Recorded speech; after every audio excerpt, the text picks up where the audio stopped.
अस्सलाम वालेकुम सर। वालेकुम अस्सलाम। कैसे हैं सर? तबीयत ठीक है? अल्हम्दुलिल्लाह। सर एक सवाल पूछना था। जी ज़रूर पूछें।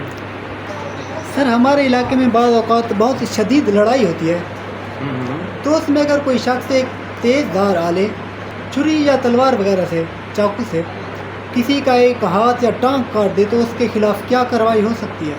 आप ये पूछना चाह रहे हैं कि अगर कोई बंदा कुल्हाड़ी से, तलवार से, खंजर से किसी का हाथ काट दे, किसी की टांग काट दे, तो उसके खिलाफ क्या कार्रवाई होगी? जी बिल्कुल ऐसे ही। मैं आपको बताता चलूं कि अगर कोई शख्स एक नीयत से, उसको पता है कि ये तेज़ धार आला है, ये तलवार है, खंजर है, कुल्हाड़ी है, अगर ये मैं दूसरे शख्स के बाजू पे मारूंगा, इसका वार करूंगा, तो उससे उसका बाजू उसके जिस्म से कट कर अलग हो जाएगा।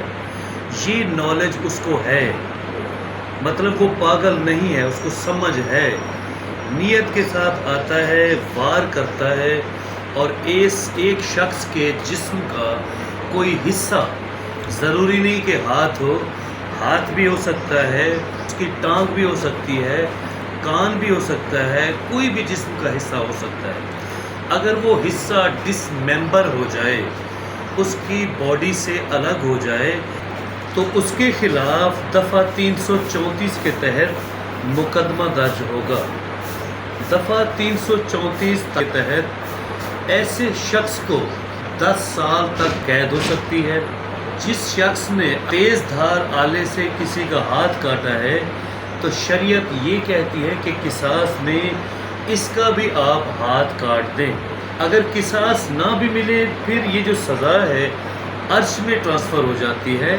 अर्श एक किस्म की माली सज़ा होती है, जिसका तयन दैयत को मद्देनज़र रखते हुए, ज़ख़म की तबीयत देख के, ज़ख़म की नेचर देख के सज़ा का तयन किया जाता है।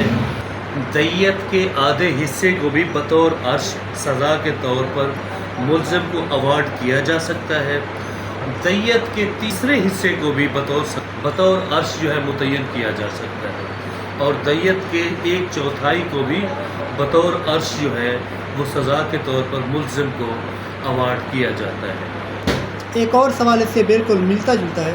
बाज़ औक़ात ऐसा होता है कि डॉक्टर के पास नाअहल डिस्पेंसर बैठा होता है, और जैसे ही वो इंजेक्शन लगाता है तो बाजू है जो वो नकारा हो जाता है, अपनी सलाहियत खो देता है।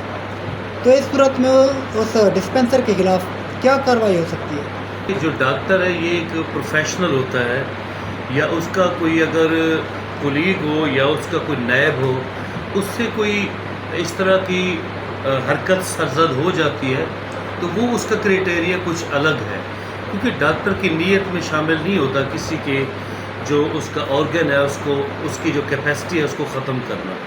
इसको कहते हैं इतलाफ़ सलाहियत उज़्व, यानी कि जिस्म के किसी हिस्से की सलाहियत को ख़त्म करना, तबाह करना, उसका जो वर्किंग फंक्शन है उसको ख़त्म किया जाता है। तो ये उस बंदे पे लगेगा जो जानबूझकर कोई ऐसा मवाद या ऐसा कोई सब्सटेंस या ऐसा कोई केमिकल या ऐसी कोई ममनुआ मेडिसिन नीयत से कि इसकी जो ऑर्गन है, उसकी जो कैपेसिटी है, उसको ख़त्म करना है, वो उसको उसके बाजू में इंजेक्ट कर देता है, तब उसके ख़िलाफ़ सेक्शन 336 के तहत मुकदमा दर्ज होगा।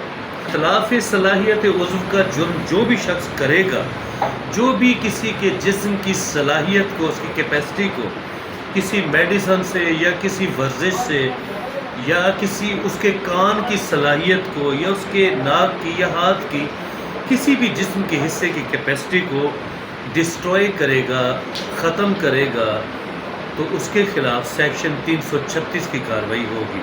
आपने एक सीधी सी बात पूछी है कि अगर कोई बंदा किसी के जिस्म के हिस्से को काट कर अलग करता है, तब उसके ख़िलाफ़ क्या कार्रवाई होगी। अगर कोई शख्स किसी के जिस्म के हिस्से को, सलाहियत को ख़त्म करता है, तो उसके ख़िलाफ़ क्या कार्रवाई होगी। दोनों के ख़िलाफ़ FIR तो अलग अलग दफ़ात के तहत होगी। जो जिस्म का हिस्सा काट कर अलग करता है, उसके ख़िलाफ़ दफ़ा 334 लगेगा, اور جو جسم کے حصے کی صلاحیت کو ختم کرتا ہے، دیکھیں ہاتھ موجود ہے لیکن اس کی کیپیسٹی ختم ہو گئی ہے، تب سیکشن 336 لگے گا، ادروائز سیکشن 334 لگے گا۔ جی میں آپ کو سیکشن 336B بھی بتاتا چلوں۔ اگر کوئی بندہ نیت کے ساتھ جاتا ہے اور تیزاب لے کر کسی شخص کے اوپر ڈال دیتا ہے اور وہ شخص جل جاتا ہے تو اس کے خلاف سیکشن 336B کے تحت مقدمہ درج ہوگا۔ سیکشن 336B انتہائی سنگین دفعہ ہے جس کی کم سے کم سزا 14 سال ہے اور زیادہ سے زیادہ سزائے عمر قید بھی ہے۔ کوئی کسی پر تیزاب ڈالے، کسی کا چاقو سے تلوار سے جسم کا کوئی حصہ کاٹے، تب کیا کارروائی ہوتی ہے؟ کسی کے جسم کے کسی حصے کی صلاحیت ختم کرے، اس کی سزا الگ ہے۔